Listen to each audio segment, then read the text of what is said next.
Bueno, nik uste dut geuretik sortuak beka oso kompletoa dela, oso ondo dagoela antolatuta, egonaldia, gero idatzi, gero lana argitaratu eta gero gainera egindako aurkeztu. Eta hori bai da ixteko modu oso polita, berriz herrira bueltatzea, berriro haiekin egotea, egindako lana aurkeztea eta esperientzia oso polita eta errepikatzeko modukoa.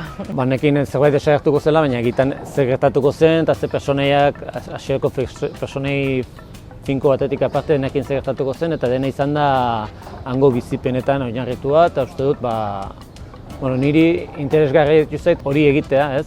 Ara joan eta han bizitzen nuenakin handikan gauzak hartu eta horrekin puzle bat osatu eta historia bat osatzea eta uste dut aberasgarri izan dela. Niretzako sortzaile bezala bentsa da. Horrelako proiektu batean parte hartzea sekulako pagotxa izan da eta kriston aukera, ez?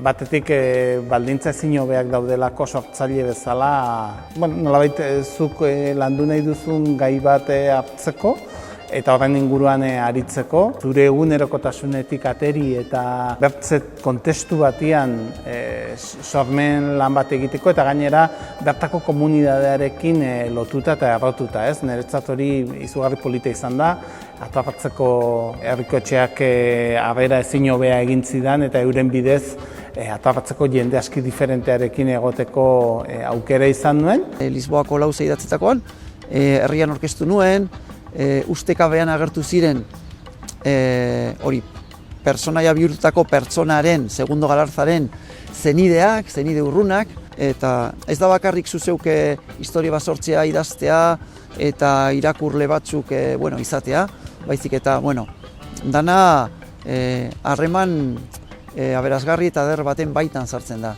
Aurkezpenen prozesu oso interesgarria iduritu zait batetik bi koteka ari baikinen, ni Lutxo Egiarekin ari nintzen, beraz lehenik Ziortzan eta hor jende desente hurbildu zen eta harreman polita sortu baitut hango biztanle batzuekin. Eta gero Lutxoren esperientzia eta jakiteko parada eman baitit, seguran gero, oso aberasgarria benetan, oso interesgarria, ze desberdinki aritu garen biak.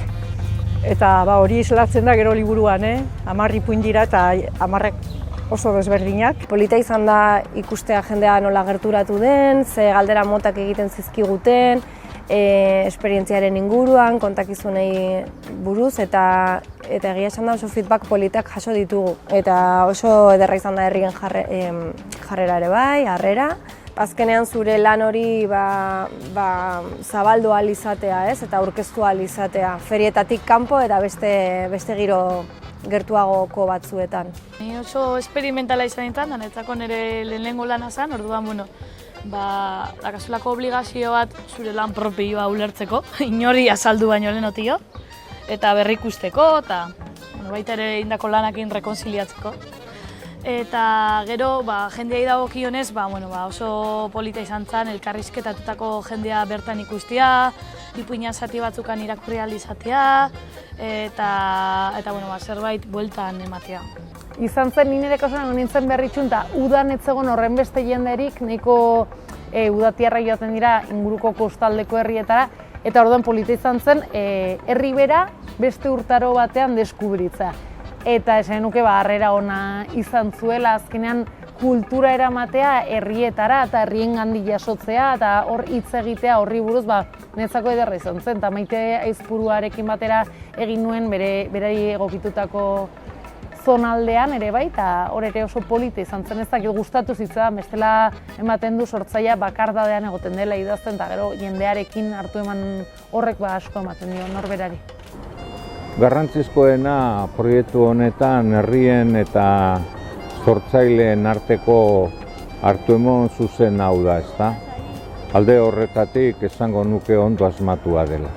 Niretzat egonaldia izan da opari handi bat, jende zoragarri pila bat ezagutu dudalako, eta oso eskertuta nago berai ere oso adi egon zirelako nire egonaldi guztian zehar, leku jende kontakizun pila bat partekatu zituztelako nirekin, eta hori jendeari hori eskertuta, gero paisaiari ere bai, ze uste dute gu hemen Euskal Herriko pixkat iparralderago edo ohituta gaudela egune malkartsuetara, eta han ikusten nuen lautada zabalak direnez eta ni ohituta ez nagoenez paisaje horretara, horrek ere pixkat laguntzen zidala nolabait burua irekitzen edo